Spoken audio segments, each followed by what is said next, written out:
So, we'll be doing a different vlog today because it's Lenten season.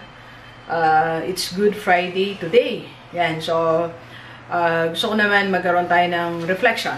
Okay? Reflection sa buhay natin on anong ginawa mo or what have you done. Kahapon, I was driving papunta sa church kasi yesterday kami nag-celebrate ng 7 last words. So, while I was driving, wala akong makitang station na parang wala, sign off talaga sila. So, may isang network na or radio station na ang ine-air nila yung scene mula Genesis, creation. So, may isang tanong doon nung si Eva at Adan. Di ba, nasa Garden of Eden po sila. Then, tinukso sila ni Satan para kainin yung bunga ng pagkakilala ng mabuti at masama, di ba? So, what they did, of course, so, kumain sila, like that. So, nung nakakain na po sila, well, nakita nila yung sarili nila na walang damit, so, nagawa sila ng dahon, di ba, to cover themselves, alright? So, nung bigla may tinig ang Panginoon, hinanap sila, where are you? What have you done? What have you done? Where are you? Nasaan kayo? Anong ginawa nyo? Simple questions. Na kahapon, bago kami mag-service, nauna na reflection sa akin, bago ako ma-attend ng 7 last words. Yung simple question like, nasaan ka ba? Nasaan ka? What have you done? Anong ginawa mo sa buhay mo? Sa buhay natin ngayon, sa estado na ba tayo ng buhay? Ano na ba yung ginawa natin sa buhay natin? What have you done? What have you done? Alright? So, let me walk you through with these 4 things na kung saan sasagot tayo ng tanong, anong ginawa mo? Anong ginawa mo sa buhay mo? Number 1 is sa ating personal life. What have you done? So, ano na bang ginawa mo sa personal na buhay mo? Diba? So, sa personal natin, of course, yung bang buhay na dapat mong o daan na dapat mong dinadaanan, nandun ka ba dapat? Yung bang road na iniwan sa'yo ni Lord na dapat itintahin mo, yung may tinatahak mo. Ibig sabihin, sumusunod ba tayo personally dun sa mga inutos ng Panginoon sa atin? Yung bang sinabi ni Lord na bawal, hindi natin ginagawa? Yung sinabi ni Lord na mahalin mo yung kapwa mo, ginagawa ba natin? Minamahal ba natin sila? Yung kaaway mo, o minamahal mo ba sila? Nagpapatawad ba tayo? Or hanggang ngayon, hindi pa rin tayo nagtatagumpay sa mga weaknesses natin, sa mga maliliit na bagay na umaalipin sa atin, maliliit na kasalanan.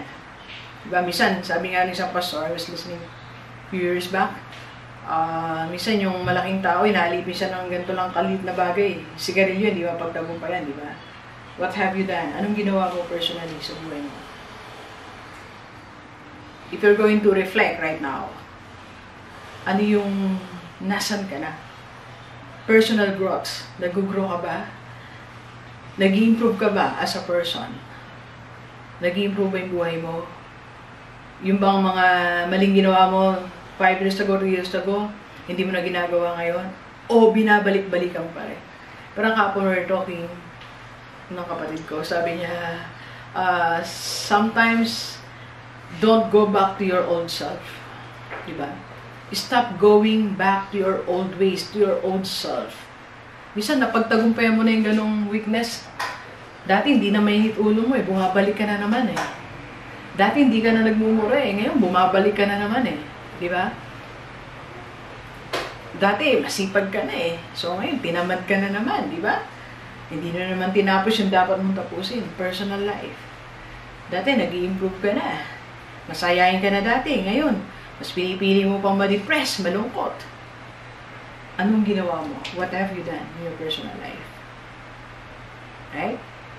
You ask yourself ngayon, ano nga bang ginawa ko? Nasaan na ako? As a person, as a human being, asan ba ako ngayon? Okay? Second naman, anong ginawa mo with your family?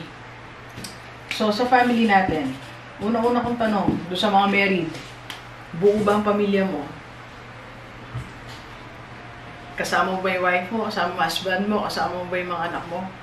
Where are you? Anong ginawa mo sa family mo? Kung single ka, nasaan ang family mo? Nasaan ka sa lugar ng family mo? Are you providing their needs? Are you there to comfort them? Nandyan ka ba to assist them? Di ba? O ikaw mismo problema ng family? Nasaan ka? What have you done? Where are you? Anong posisyon mo sa family? Ikaw ba yung cheerer? O ikaw yung laging malulungkutin na hindi na rin nag-improve? Ikaw yung laging nawawala? Ikaw yung laging hinahanap? Or are you considering yourself as the black sheep of the family? Where are you? Kung nasan ka man sa point na to, try to think about it. Then, sabi mo sa sarili mo, Lord, ako yung laging nawawala. Ako yung laging may mali eh. Ako yung dahilan ba't sana masaya yung pamilya ko, kaya lang nasayang eh. Nasayang because of one big mistake na ginawa mo sa buhay mo, di ba? Because of that one big wrong decision na ginawa mo sa buhay mo, nasaan yung family mo ngayon? Wala na, di ba? You pray, sabihin mo kay Lord, bigyan ka ng chance. A chance para mabuo mo uling family mo. A chance to do your role again. A chance na mapaglingkuran mo sila. Makasama mo sila ulit. That last chance. You ask it from God. Alright? Next. Where are you in your career? May career ka ba? May business ka ba? Where are you? Nasaan ka ba? Yung bang skills na binigay sa'yo ni Lord, yung talent niya, yung talent mo, potential na binigay ni Lord, are you using that for your career or for your business? O wasted lang din? O hindi mo naman inalam kung anong gift ni Lord sa'yo, basta nabuhay ka na lang. Basta nagtrabaho ka na lang kung saan may offer, kung saan may malaking sweldo, without knowing na ito pala yung career, ito pala ako, dito pala ako may mission, ito pala yung calling ko. I need to use God's skills na binigay sa akin ni Lord. I need to use this para matulungan yung mga tao sa paligid. Where are you in your career? Anong ginawa mo sa career mo? Nawala. Salit na ma-promote ka, na-demote ka. Salit na ma-promote ka ngayon, na-delay na naman ng 5 years because may mga mali tayong ginawa sa office. May mga maling decision. May mga bagay na dapat ginawa mo, hindi mo ginawa. Kumusta ang business mo? Nasimulan mo ba? O naduwag ka? Binibigyan ka ni Lord ng wealth, ng steady source of income through a business, a steady career. Pero natakot ka eh. Naduwag ka, tinamad ka mag-try, nag-fail, pagtas mag-fail, di ka na nag-try ulit. So, where are you in your career, in your business? Nasaan ka? Okay? So, yung question again na, anong ginawa mo? Diba? Nasaan ka? Pag tinanong tayo ni Lord, nasaan ka ngayon? Where are you? Nasaan ka? Right? And, last question. Kung hindi nyo po nakikita, number 4 is your mission in life. Anong ginawa mo sa mission na binigay ni Lord sa iyo? Where are you in the mission na binigay sa iyo ng Panginoon? Meron siyang pinagkatiwalang mission, ministry. Ministry na dapat mong gawin. Ano yung ministry mo? Dok, yan na ba yung ministry? If you are unfamiliar, first time mo marinig. Ito yung dapat mong ginagawa. Okay, na ipinagbilin sa iyo ni Lord na gawin mo. Eh, di ba, simple lang. Nung nagbigay siya ng 5 talents, 3 talents, 1 talent sa mga lagay niya, sabi, occupy till I come. Ibig sabihin nun, do business. Do that mission in life. You trade until I come. So, habang wala ang Panginoon, you do business, you do your ministry. Ano yung ministry na iniwan sa iyo ng Panginoon? Dapat ba ikaw yung choir director, pero inayawan mo? Dapat ikaw ang nagtuturuan sa Sunday school, pero inayawan mo eh.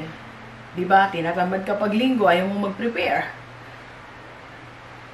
Where are you? Anong ginawa mo sa mission? Sa ministry na iniwan sa iyo ng Panginoon? Ano yung ministry na pinapagawa sa iyo ng Panginoon? That you've been neglecting it for years. Sa mahabang panahon, di ba? Hindi mo siya ginawa. Where are you? Anong ginawa mo sa ministry na pinagbilin sa iyo ng Panginoon? Na dapat nandun ka sa mission field. Every Saturday, nasa visitation. Every Sunday, nagtuturo ng mga bata. Kumakanta sa choir. Pero nasaan ka? Kinalimutan mo yung ministry na binigay sa iyo ng Panginoon. Kinalimutan mo yung mission na binigay sa iyo ng Panginoon. Where are you? So again, pag tinanong tayo ng Panginoon, nasaan ka?